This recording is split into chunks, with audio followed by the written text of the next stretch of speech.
Hey everyone, wanted to do a quick summary of last night's fight, the UFC 116. Ended up being really a good night of fights. Even the free ones on Spike were good. Chris Leben, he continues to impress. He's one of those guys that he is easy to be a villain. You either love them or hate them, kind of thing. Remember, he was in the UFC house. He was really, I personally didn't care for him at all, but he continues to impress. But more than that, he's getting more humble. And of course, Stephan Bonner's fight was great, and he's always been humble. Same with Forrest Griffin when those two fought. They were very humble and respectful to each other.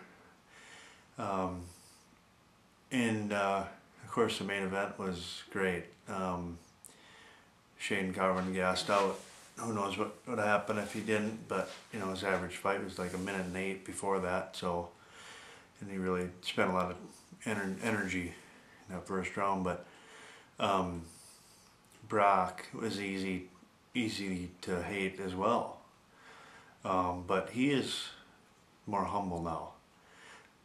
There's something, we as people, that really love humility. It draws us to Him, and that really is to me was the word of the night. And Brock even used the word humble in his post-fight interview in the ring. And I wanted to use that as an opportunity to share with you the ultimate act of humility, and that is Jesus Christ. And His ultimate act of humility, leaving heaven, His place on high, to come here to die for the sins of the world. And the polar opposite of humility is pride. And right now you might be using, okay, why did this guy use this opportunity to get on a soapbox? And the reason is because if you're drawn to this message, potentially God is drawing you to His Son today. But if you continue to be veiled, it's because Satan is deceiving the world into discrediting this message, because he wants to drag as many people to hell as he can, because that's where he is. There's no redemption for him, but God sent His Son to redeem us, because we know in our heart that we've offended a holy God. I can go through the list, but you know you've done things that are sinful. Our conscience knows.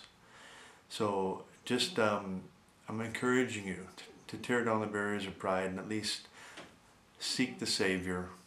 Humble yourself to know that it's possible that everything, or some things that you've grown up with or come to think you know and understand, may not be right. Just consider that. Consider it long enough to go and search the scriptures, read the Bible. Start with John, read John, the Gospel of John, and then read Romans and Ephesians. Read it all, but start there. It'll take you a couple hours. And learn what the ultimate act of humility, why are we so drawn to those that are humble? And you'll see why, because God Himself was humbled to the point of being a little baby, to die and growing up and suffering a brutal death. Do you think these guys in the UFC are tough? A tough guy, the toughest man you'll ever see or hear about is Jesus Christ, and the brutality that He faced, but at the hands of the people and the Roman guards. But you know what? That was nothing. That beating was nothing compared to the wrath of God that He faced while He was up on the cross. That's what He feared most.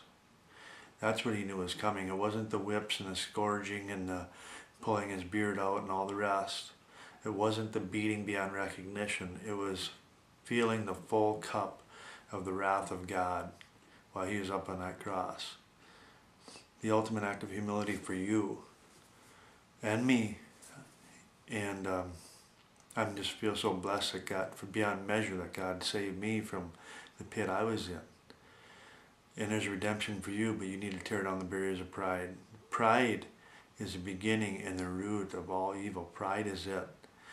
Pride discredits this message. Pride would have already turned this video off. Please, if you don't know Jesus Christ as your Lord and Savior, consider it today. God bless you all. See ya.